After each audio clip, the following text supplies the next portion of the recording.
नमस्कार दोस्तों। आज हम बात करने वाले हैं केदारनाथ धाम की।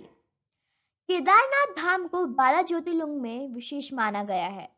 केदारनाथ धाम का इतिहास काफी पुराना है। माना जाता है कि इस ज्योतिर्लिंग का निर्माण पांडवों ने महाभारत का युद्ध समाप्त होने के बाद कराया था। केदारनाथ धाम का वर्णन पुराणों में भी मिलता है।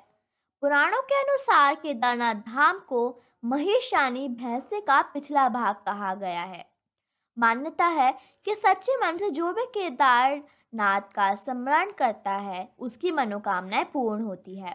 केदारनाथ धाम को भगवान शिव का आवास बताया गया है। केदारनाथ धाम का जिक्र संगत पुराण में भी आता है। इसमें बताया गया है कि एक बार माता पार्वती ने भगवान शिव से प्रश्न किया, जिसके उत्तर में भोलेनाथ ने बताया कि यह क्षेत्र उतना ही प्राचीन है जितना कि मैं हूँ। भगवान शिव जी विस्तार से बताते हैं कि इस स्थान पर सृष्टि की रचना के लिए ब्रह्मा के रूप में परब्रह्मत्व को प्राप्त किया था। तभी से यह स्थान उनके लिए आवास के समान है।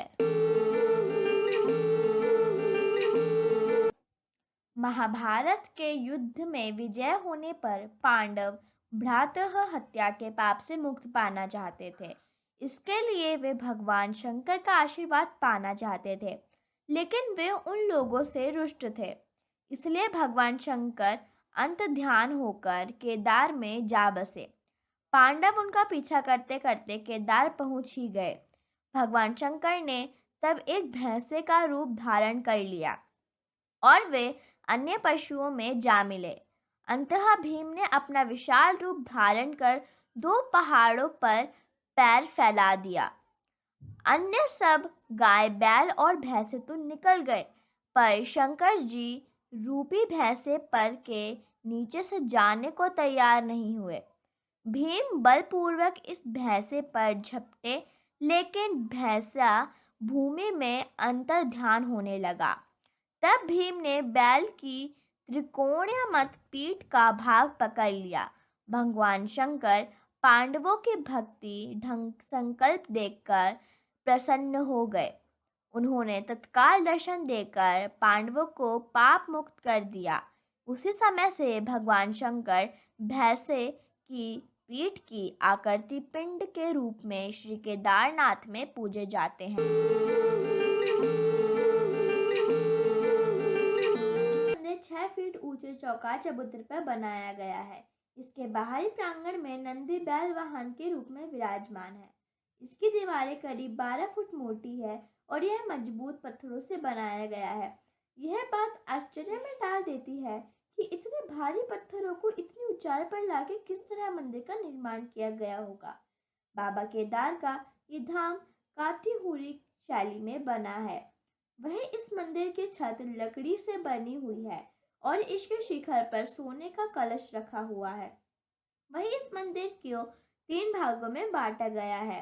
केदारनाथ धाम को लेकर कई तरह की कथाएं प्रचलित है। माना जाता है कि इस स्थान पर पांडवों ने भी भगवान शिव के एक मंदिर का निर्माण करवाया था। कहा जाता है कि इसके बाद इस मंदिर का निर्माण आदि गुरु शंकराचार्य ने 10वीं ईस्वी में करवाया था।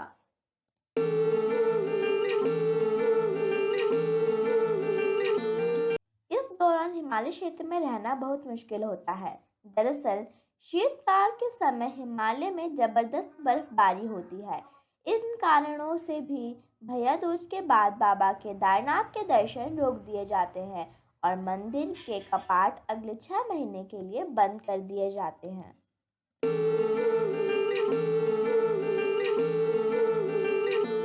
दीपावली महापर्व के दूसरे दिन शिव शत्रु में मंदिर के द्वार बंद कर दिए जाते हैं। 6 माह तक दीपक जलता रहता है। पुरोहित सम्मान पट बंद कर भगवान के विग्रह एवं दंडी को 6 माह तक पहाड़ के नीचे उखीमीट में ले जाते हैं। 6 माह बाद मई माह में केदारनाथ के कपाट खुलते हैं। 6 माह मंदिर और उसके आसपास कोई नहीं रहता है, लेकिन आश्चर्य है कि 6 माह तक दीपक निरंतर जलता रहता है, बिना किसी घी और बिना किसी तेल के। उम्मीद है आपको मेरा वीडियो पसंद आया होगा। अगर आपको मेरा वीडियो पसंद आया तो हमारे यूट्यूब चैनल को सब्सक्राइब जरूर करिएगा और बेल आइकन जरूर दबाइएगा।